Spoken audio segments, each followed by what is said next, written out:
Good morning from the cloudy Copenhagen, and welcome to the webinar Applying Behavioral Insights for Cost-Effective Energy Efficiency Interventions, hosted by Copenhagen Center on Energy Efficiency. My name is Begonia, and I'm working as a research assistant at the Copenhagen Center, and I will be the moderator for today's webinar.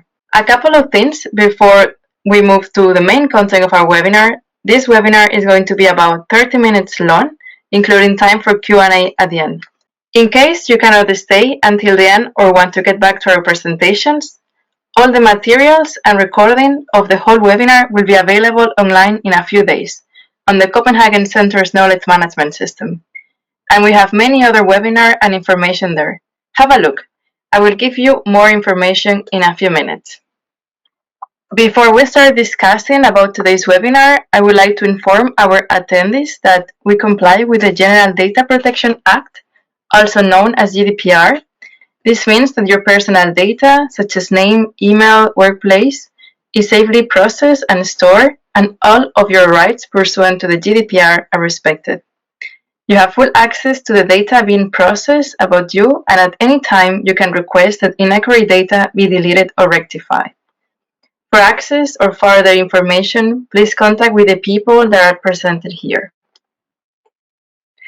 A few things about the Copenhagen Center.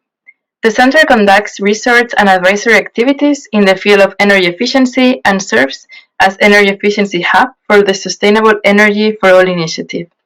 The Center has an established network of global, regional, and national partners with a broad range of stakeholders to help accelerate the implementation of energy efficiency activities.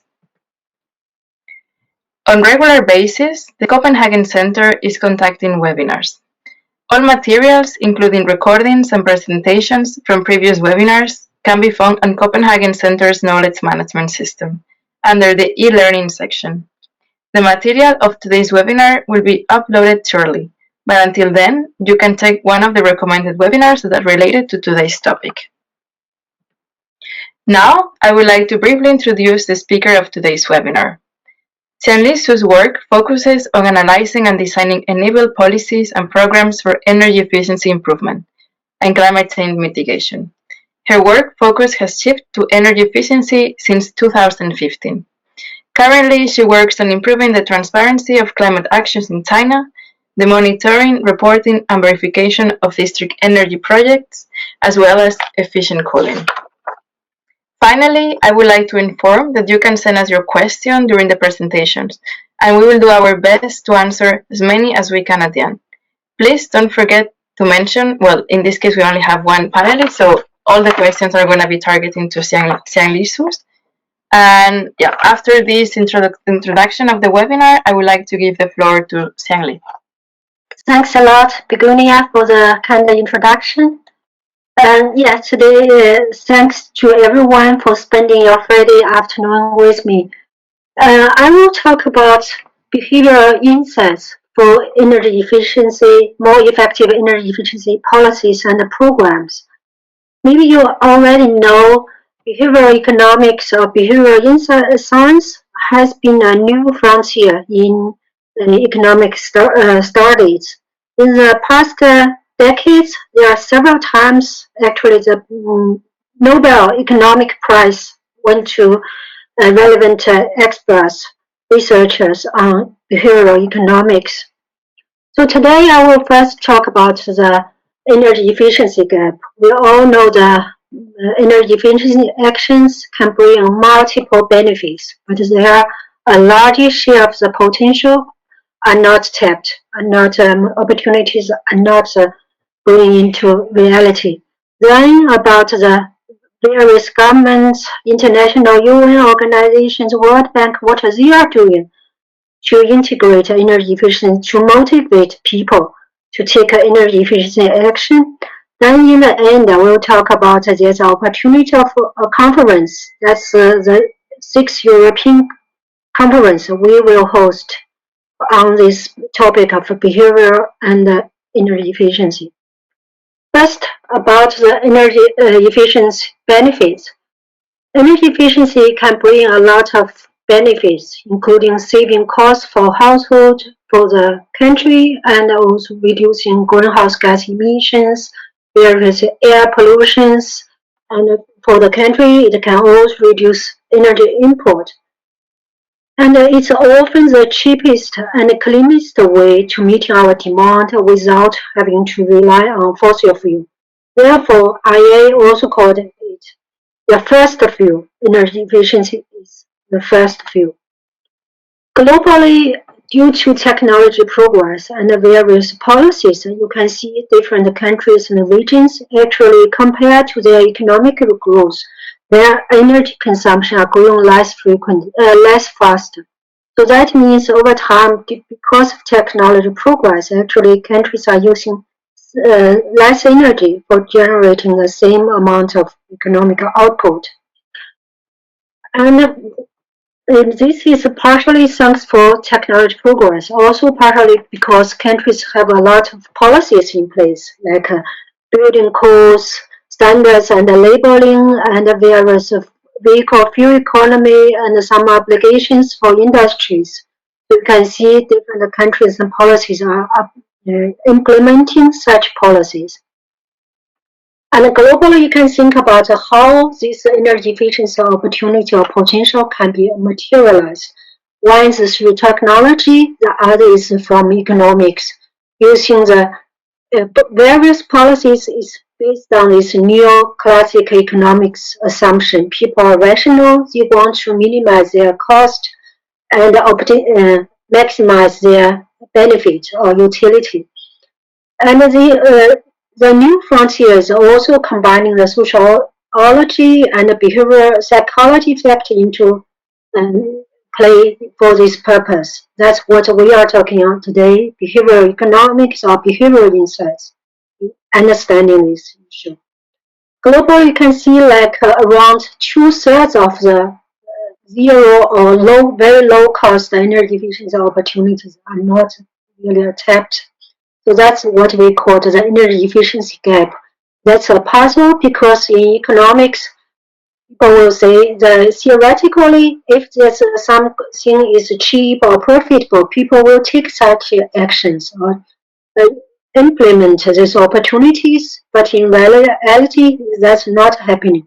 That's why countries and various enterprises are taking this behavioral economics to understand why people are not, even though that's profitable, it's a saving cost, but people are not doing. So one study is behavioral economics is trying to understand how people are making decisions, the process, and how to use these people's thinking or biases to close this energy efficiency gap.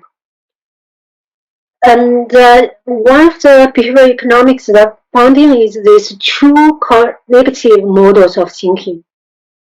The rational economics or rational economic main assumptions based on assumption, our thinking is reflective thinking. We always think calculate in our mind when we want to make some decisions. But the behavioral insights or they are finding that actually during the evolution process, actually a lot of time we are doing this intuition. We are not really do the calculation as the economic man assumption assumes. So there are some very common biases, or it's a deviation from the rational assumption. See, one is the framing effect. Often, how people, the background information or the context can affect how people make the decisions or choices. Another is loss aversion.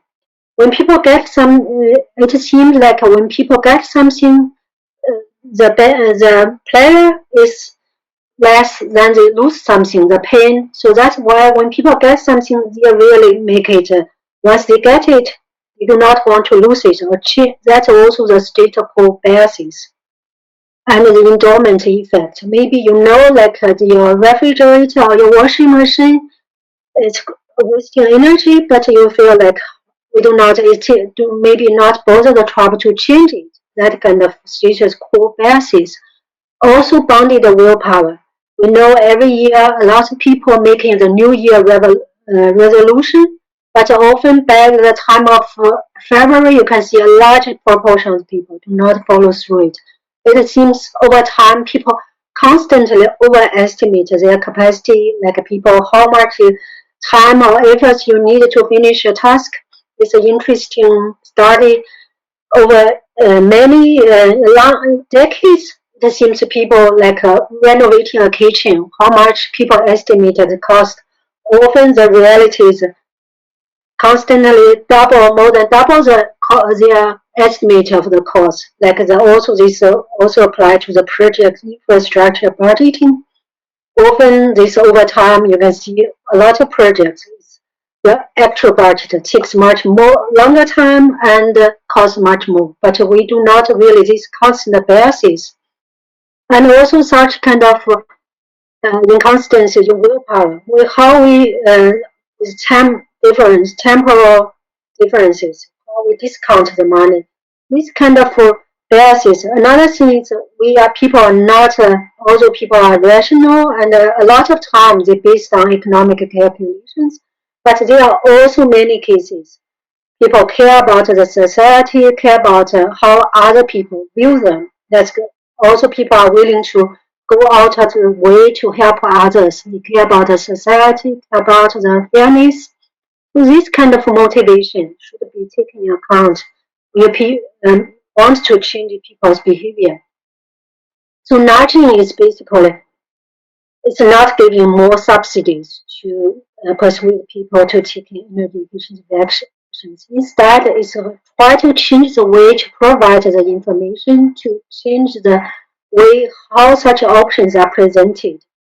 So this kind of development also attracts government attention. The first nudging unit is the Obama government in 2009. They have this unit to integrate behavioral economics findings into their policies. And in 2010, the UK also set up a behavioral insight unit in their cabinet office. And many developed countries and developing countries are following suit. Try to integrate these findings in their designing of policies and programs in various areas, including health, how to make sure people are eating healthy food, and how to make people save more and for their pension retirement, and how to make people willing to give organ donations. These very different areas of applications. And the OECD mapping in 2018, we found like around the world, over 200 government agencies are applying this behavioral insights in the public policy. You see like a lot of energy bills. If you know how your neighbor's energy bill, that can motivate people to save more energy. All these meters and energy behaviors saying, okay, this month you are using maybe 5% more energy. So that can motivate people to save more next month. Some is through direct feedback, seeing a strong signal. This is now the electricity is peak price. You should say reduce or shut down some appliances you do not need, and also subsidy for roof insulation. That's a great case in the UK. We found that giving subsidy, a lot of households do not want to do the roof insulation, but when they come by, also help the household clean up their attics. Actually, a lot of households accept that government offer. And also in the environmental labeling, when we give the labeling instead of only A plus, A plus plus, maybe offer the cost, how this compare to the average cost. That kind of information can make it much easier for people to make such decisions or choices. So generally, this nudging mechanism have one is simplification and how you present the information. The other is changing to the physical environment. If you want people to not take the lift, take the stairs, make the stairs more obvious. Or you change the default. Instead of saying, do you want to do this? You assume just make people directly make the energy efficiency choices. So that if they do not agree, they can say, no, I do not want. and also use social norms. So like integrating this billing, feedback using the what's the community average energy consumption households, other households of similar size, your neighbor's energy consumption. So generally, this how to design such kind of policies or programs. One is make it easy. So like make people default. Often people are busy every day, so make it easy for people to do and simplify the message. When you do the labeling, do not have a large text. Make it short but easy for people to make the decision. Make it attractive and make it social. So and emphasize a lot of time people really care about the neighborhood, their social networks, and it also make it timely when to provide the information to make sure like people the point when people need the information to make their decisions. So there are also a lot of this World Bank, OECD, EU. They have also some guidance how to do this. So this, if you want to know more how to do this different organization guidance, you can also find the information here. Also like the change behavior. One behavior is one thing. The more important is for the energy efficiency, for social development, society development. We also need to make people change their attitude, and change their habits and lifestyles. You will find like a lot of time if we want to change people's lifestyle, you need to change their attitudes, facilitate and infrastructure. For example, if you want people to take public transport, you have to make the public transport convenient, easy to access, and also safe and also reliable. So these kind of things you need to think when government want to change people to green lifestyle, energy efficient lifestyle. Finally, I want to say inner behavioral economics really get open a new frontier how to make policies, how to change people's behavior without spending a massive amount of money giving people economic subsidies or incentives. Instead, using this kind of how people making decisions, the thinking process to change people's behavior without intruding, making it subtle. The nothing is one thing is not restricted.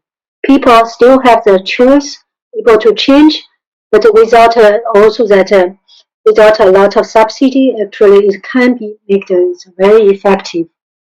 Also, so far that energy, this behavioral economics is more like individual cases or individual policies. At the modern macro modern level, it's still not really how to model this at the economic level. That still needs some further research and work on this area, how to make this. Finally, I want to say we are actually tomorrow will be the deadline with submitting abstracts. We are organizing this Behave 2020. This is the sixth European conference on behavior and energy efficiency. It originally scheduled this month but has been postponed to April next year. We are accept abstract and 4 papers. So this is really a good opportunity to meet people, experts, policymakers on in this area. So if you are interested, you can click the link and get more information about it. Thank you very much. Thank you so much, Xianli, for your interesting presentation. Now I would like to start with the Q&A session.